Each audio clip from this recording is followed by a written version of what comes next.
And now, Lifestyles Unlimited presents the Real Estate Investor Radio Show. Over the next hour, we unfold your map to financial freedom. You'll learn how to retire through investing in single-family and multifamily real estate. You'll learn how to create cash flow and build wealth so you can have the time and money to live the lifestyle you want. Welcome to the show. My name is Al Gordon, and as always, I'm working on your financial freedom. And on today's show, we're gonna talk about what you should do if you've got $100,000 laying around. Now, do you have $100,000 laying around? Some of you have $100,000 laying around. Some of you have more than $100,000 laying around. Some of you have less than $100,000 laying around. So what am I getting at? What do I mean by this laying around, $100,000 laying around? $100,000 represents a big sum of money. It represents probably savings that you have accrued over the years.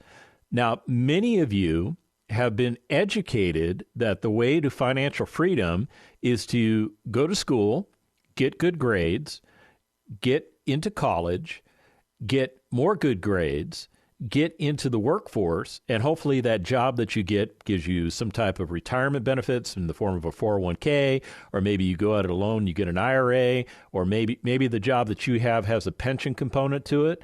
And what you're essentially doing is you're feeding those retirement plans with income that you never see because your employer takes all this money out before you even see it. You're feeding these retirement plans, and that money's just kind of laying around.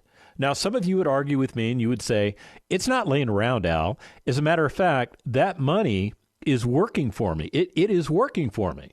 Okay, I hear what you're saying because I used to be in your boat. I used to do exactly what you are doing. So I totally get what you're saying. I mean, I had a financial planner at one time, and that financial planner told me that if I invested my money into mutual funds, and those mutual funds were inside of a retirement account. In my case, it was I think it was an IRA.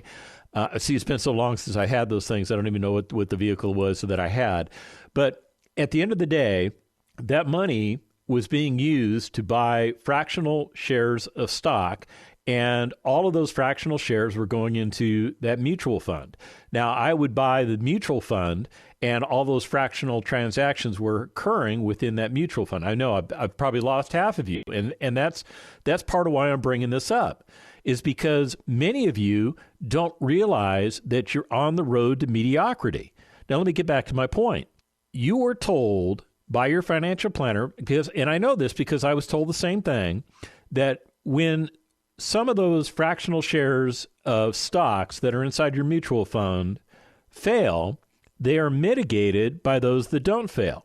And what that's supposed to do is get you going on a glide path, or in other words, put you on cruise control to making, say, 7 to 10% return on investment per year. And if you follow the concept of compounding interest and you have enough time and you don't touch any of that money, chances are you may get to a place in your life where you have enough money to retire off of. Now, I don't think that path is a very effective path. I think that path is doomed to mediocrity, and here's why I think that. NerdWallet reported last week that for the ages of people 55 to 64, now these would be people that are getting ready to retire. These are people that are looking at retirement. The average household retirement savings was $537,560. That's the average, okay? So that means when you take everybody that's been contributing money to these retirement accounts and you divide it by the number of people that you populated into your formula, that's the average. It just means that I think if you retire tomorrow, you might have a difficult time of it. Having $537,560 in savings may or may not be enough money for you to survive on. Now think about it. Let's say you need $100,000 per year to live off of. So if you have $537,560 in savings, how long can you last? Well, Short answer is what? About 5.3 years, right? 5.4 years. And then you would run out of money. So what do? Well, maybe you adjust your lifestyle, right? Maybe you dumb it down a little bit. Maybe you do things to where it only costs you $80,000 a year to live. So when you do the math on $80,000, you can last a little bit longer, right? But here's the thing. You don't know at what age you will die. You don't know that. I don't know that. You don't know that. The guy next door doesn't know that. Nobody knows that. Even your doctor doesn't know that. Even if your doctor gives you a terminal cancer diagnosis, they don't really know how long you're going to live because there's a lot of factors that can factor into that, right? So I think it's risky to do what you're doing right now. Now, here's another point I want to make, and this comes from NerdWallet too. Where when the average household retirement savings is $537,560, the median household retirement savings is only, now get this, $185,000. That means that 50% of all potential retirees have $185,000 or less. So think about it. If it took $100,000 for you to live the lifestyle that you want to live in retirement, how long would that $185,000 go? You don't have enough money in your retirement savings accounts to retire. You just don't have enough money. And even if you think you have enough money, chances are that money won't last throughout the rest of your life. So why is that a problem? Well, let's say you get to the age of 67, and let's say you retire at the age of 67. And let's say you've got a couple $100,000 in savings, and it costs you $100,000 to live the lifestyle that you're trying to live in retirement because you're trying to match the lifestyle you had when you were working. And maybe you were making $100,000 per year in take-home pay. So you think in retirement, I need that same $100,000 to live off of. And you know what? I think that is a perfectly rational result from what you're doing for retirement and what you were doing for a living. I think it's completely rational that you would want to continue the type of lifestyle that you have in retirement as you had when you were working. And the big difference is when you're not working, all of a sudden you get your time back. But here's the problem. NerdWallet is telling me that the average savings for the year groups of 55 to 64 years of age only have $537,560 on average in retirement savings.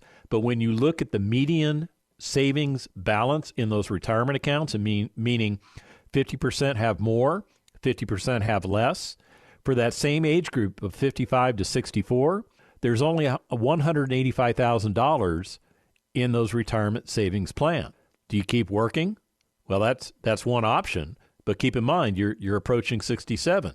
Your body's breaking down. Your body's getting tired. Your body's been working for the last 40 some odd years, right?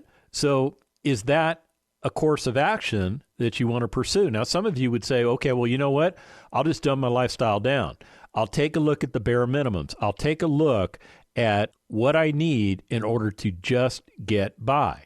And here's the problem you're going to have. You're going to have time in your hands, and you're not going to be able to do the things that you want to do in retirement because you won't have the money. Now, you may be able to last a little bit longer before you have to go back into the workforce, but you're not going to have the money to do the things that you always dreamed to do in retirement. It's a problem. It is a huge problem in the United States of America, and we do not talk about this problem enough. There is not enough discussion on the news shows regarding your potentially failing retirement plan. And I say potentially failing because not all of you are in that boat. Not all of you are in that boat. We know for a fact at Lifestyles Unlimited that the 1%, they exist. The 1% retires absolutely rich. And here's the thing. That 1%, when they were working, they weren't working the same way you were working. What they were doing is they were working on the net value of their household. Yeah, their job was to put assets into their household portfolio and to use those assets to produce cash flow and produce other equity returns that not only improved the living situation of the family and provided more and more cash flow year over year, it also increased the equity position of the family. So in other words, their wealth continued to grow. And as their wealth continued to grow, their income also grew along with it. That's why the 1%ers that are out there, they're not worried about what the other 99% of us do. They really aren't, because they just kind of look at us, they shake their head, and they go, you know what? They just don't get it. They just don't get it. And even if they try to explain it to you, you may not fully understand it. And I'm not picking on you. I'm just saying you are in a particular mindset where you're doing certain things to achieve a living, and those things that you're doing to achieve a living are not necessarily doing anything for you to achieve a retirement. Does that make sense? Now, 4% of all Americans out there, when they retire with as much, if not more, passive income than when they were working. You know what we call that 4%? Lifestyles Unlimited members. Yeah, we actually call them Lifestyles Unlimited members, because the majority of Lifestyles Unlimited members are doing exactly what you are doing for a living. Now, I'm not saying they're in the same career field or the same job. You understand what I'm saying, right? What I'm trying to tell you is that they are trading time for money, but they're doing something different with the money that they earn. Instead of taking their money and putting it into those retirement savings accounts, the 401ks, the IRAs, those types of things, they are buying hard assets with the money. What do I mean by a hard asset? Well, a hard asset is strictly an asset that is physical. It's not the phony assets that you're buying. Did you know you're buying phony assets? Yeah, you're buying fractional shares of stocks, and all of that stuff is essentially a digital account.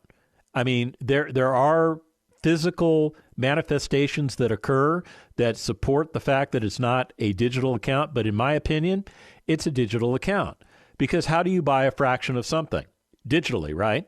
Digital makes you do that. It allows you to do that. So you can buy fractional shares of something and you put that into your fractional account, right? You know where I'm going with this, right? Okay. So at this point, you probably think I'm picking on you. At this point, you probably think that I'm not your friend, but I am your friend. I am actually somebody that will tell you something that nobody else in America will tell you. And what I'm here to tell you is that 5% of all Americans retire rich. And we classify those people as the uber wealthy, that 1%, and the 4% that are buying assets. Now, not everybody in the 4% is a Lifestyles Unlimited member. Now, let's be very clear with that. There are non-Lifestyles Unlimited members that do this stuff too. But when you look at Lifestyles Unlimited members, they migrate from the 95% where you are at right now into the 4% because they change their investing strategy. They change what they're doing for investment. They change the modality of the assets that they're buying. And the assets that they're buying are tangible real estate assets. They're physical assets. They're either single-family properties or they're multifamily properties. Doesn't matter which kind, they are those types of properties. Now, we do not buy other forms of commercial real estate. We don't buy those things because, number one, they don't give us the best rates of return. What we have learned in our past 34 years of Lifestyles Unlimited is that the sweet spot for investing in tangible hard assets is single-family and multifamily assets. I'm not talking about gold. I'm not talking about silver. I'm not talking about any of that stuff. I'm talking about assets that actually pay you a cash flow. And it's with that cash flow that you will utilize it. You will utilize the cash flow to offset your expenses of living. We call that chunking. It's a pretty cool concept. So when we come back from the break, I'm going to explain to you why a 77.8% return on investment is better than a 10.4% return on investment. Stick around. Got questions? Call Lifestyles Unlimited at 855-497-4335. The Real Estate Investor Radio Show continues next. Del Walmsley interviews Chad and Lisa. This property, for you to have done what you've done, won the award, changed it around, done all the rehab, has got to be worth a lot more. Well, we purchased it for $8.275, and it's worth $19 million now. So wait, whoa. That is incredible. I can see why you won an award, and that's great. Lifestyles Unlimited, over 33 years teaching the real estate retirement roadmap. Go to GiveMeTotalFreedom.com. GiveMeTotalFreedom.com. Enter code 2024. Creating the lifestyle you've always wanted. You're hearing Lifestyles Unlimited's Real Estate Investor Radio Show. Welcome back to the second half of the Lifestyles Unlimited Real Estate Investor Radio Show. My name is Al Gordon, and as always, I'm working on your financial freedom. And on today's show, I'm talking about the amount of money that you have in your savings accounts. Now, you call them a retirement account, but I call those things savings accounts, and here's why. You're not really investing in anything. What you're doing is you are relying on somebody else who may or may not have any more intimate knowledge than you do to buy shares of stocks and put them into your portfolio. You are not an active investor. You are more of a passive investor. Now, I'm not picking on you because I did the same thing. I spent the majority of my life trading time for money, working for somebody else. In my case, I worked for the United States Army. I served in the United States Army for 27 years. And when I left the United States Army, I had a financial catastrophe on my hands. And let me explain it to you. I was making a certain amount of money serving in the United States Army. When it came time for me to leave the Army, I effectively retired from the Army. I was physically retired. I was not financially retired. Even though I earn a pension, and I still earn that pension today, that pension only paid me about 1/3 of what I used to make when I was serving on active duty. In 2017, I found Lifestyles Unlimited. Now, this is literally 3 years after I left the United States Army. What I did was I joined Lifestyles Unlimited. I became real estate retired. Now, normally it takes 5 years to get it done. I got it done in 2 years. I'm not bragging that I got it done in 2 years. You have to understand that I was desperate. And I went to work changing my financial future. I migrated away from what everybody else had been telling me to do, which was the herd mentality, and I migrated to what Lifestyles Unlimited was teaching me to do. And one of the things they taught me is that there are different rates of return based on the type of asset that you're investing in. And one of the ways to determine that is just to understand more than what you know now. So let's do this. Let's say you've got $100,000 liquid. Now, I pretty much know that the majority of you out there potentially have $100,000 in your retirement accounts, and that's just based off the stats that I put out earlier in the show. The majority of you probably have at least $100,000 available to you. So let's have some fun with that $100,000, shall we? Now, I'm not talking about going out and buying boats and jet skis and having a great time that way. I'm talking about figuring out how investing that money can give us different rates of return. So if you have $100,000 and you're investing it in the stock market, whether you're buying mutual funds, whether you're buying actual stocks, however you're doing it, you have $100,000 invested. And if the stock market is returning on average about 10.4%, you're making 10.4% on your money. That's essentially what you're making. Now, I realize that the stock market has gone through a period where it was not doing very well. Since that time, it looks like it's recovered. It looks like it's trading at all-time highs. So that might make you feel a lot better. There's no overhead resistance. So stocks could go up, right? But here's the problem. Stocks don't always go up. Stocks tend to fall. And there's a myriad of reasons why stock prices can reduce on you. And I'm not going to get into those myriad of reasons because I don't want to focus on that. I just want to focus on the fact that you can make 10.4% return on investment. What is that return to you over a 5-year period? Well, if you do the math and you factor in compounded interest, you're essentially over a 5-year period making a 62.5% 62.9% return on investment. That sounds pretty good, right? 62.9%. So what does that mean? What does that $100,000 turn into at the end of 5 years? Well, it turns into about $162,890. Sounds like a good rate of return, right? You made over $62,000, almost $63,000, basically sitting on your hands, letting somebody else manage your money and charge you fee income. Yeah, that's what they do. They charge you fee income. That does impact your rates of return, by the way. So you've made $62,000 over a 5-year period of time. And again, that assumes that the stock market is healthy. That assumes that the stock market is healthy. Stock market is not always healthy. The stock market does what the stock market's going to do. Now, what if we took that $100,000 and what if we invested it in 3 different pieces of real estate? Now, I just happen to have 3 different pieces of real estate that I've pulled up over the weekend. And what I'm looking at is you don't need the full $100,000 to invest in the real estate. What you need is about $82,000. And you can buy 3 different pieces of real estate. Now, these are what I consider singles. These are not doubles. They're not triples. They're not home run hits.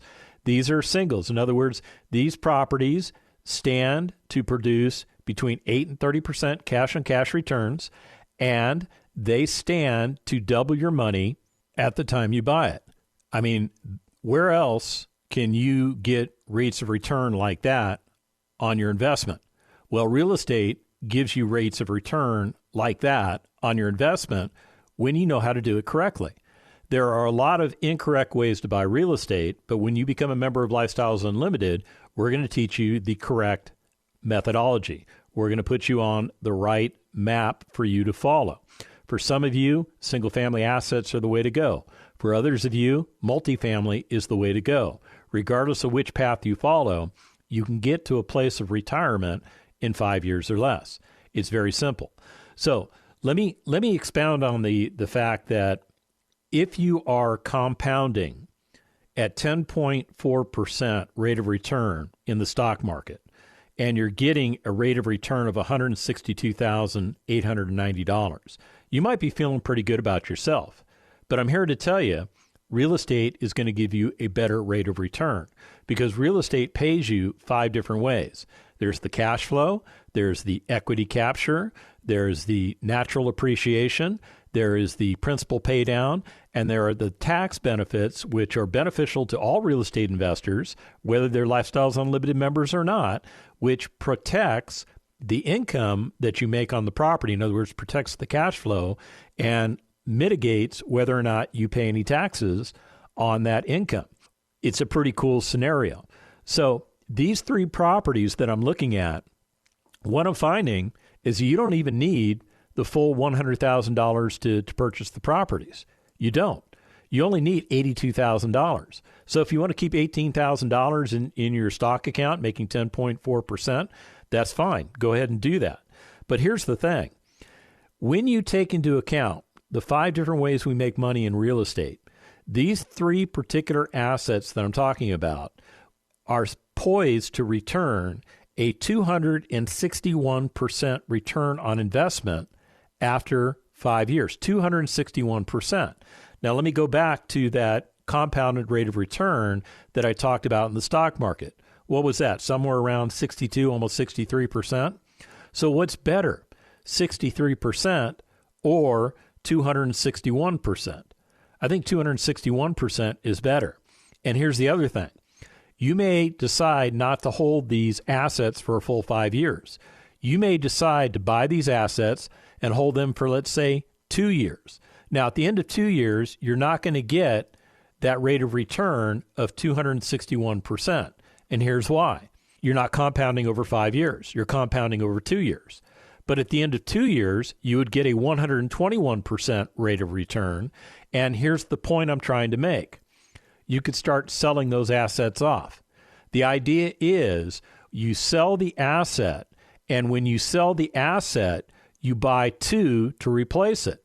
So what that does for you is it not only gives you 6 assets that are in your portfolio, you've doubled down on the amount of cash flow that you're about to receive, and you've doubled down on the other ways that we make money in real estate. Because now you have 6 assets providing you cash flow, providing you equity capture, providing you natural appreciation, providing you principal pay down, and now you have 6 assets that are getting the benefits of the way the tax code is set up to benefit real estate investors. Pretty cool stuff, right? So let's say you do that at the end of 2 years. You sell all 3 and you buy 6 to replace them. Now let's say you go 3 years this time and you sell all 6 of those properties, and then you buy 12 to replace them. Because remember, you're trading 1 in and you're buying 2 to replace it. Now you have 12 assets providing you cash flow, equity capture, principal pay down, natural appreciation, and again, those tax benefits don't go away just because now you've got 12 different houses. You have 12 different houses receiving the benefits of the tax code. And the tax code is very favorable to a real estate investor.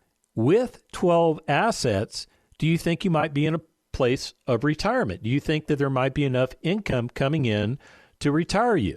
Well, there's a lot of things that go into that formula. First of all, you have to look at what does it really cost you to live on a month-by-month basis. If 12 assets gets it done for you, you've retired yourself in 5 years or less. It's pretty cool, right? If you need some more assets, then you just wait a little bit longer. And again, that methodology of trading 1 in and buying 2 to replace it expands your portfolio. Now, you may be in a place where at 12 assets, you decide, I'm going to start selling the single-family assets, and I'm going to start buying multifamily assets to replace the single-family assets. And when you do that, you actually get a 6th way that we make money in real estate, and it has to do with forced appreciation. And it has to do with the fact that those real estate assets are valued in a completely different manner than the single-family assets are valued.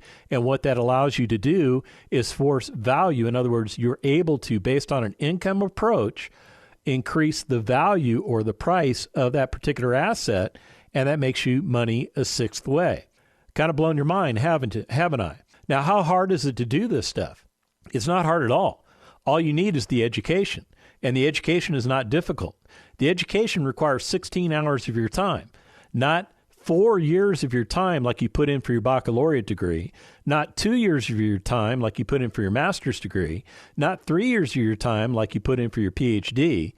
16 hours. And I'm not talking about 16 semester hours. I'm talking about 16 physical hours, 16 hours on the hourglass. That's what it takes to completely transition yourself away from what you are doing right now into what you should be doing for retirement. It's as simple as that. Now, if you want to do what I'm doing, you want to do what our founder and CEO, Del Walmsley, is doing, you want to do what the 50,000 members of Lifestyles Unlimited are doing, all you have to do is go to lifestylesunlimited.com.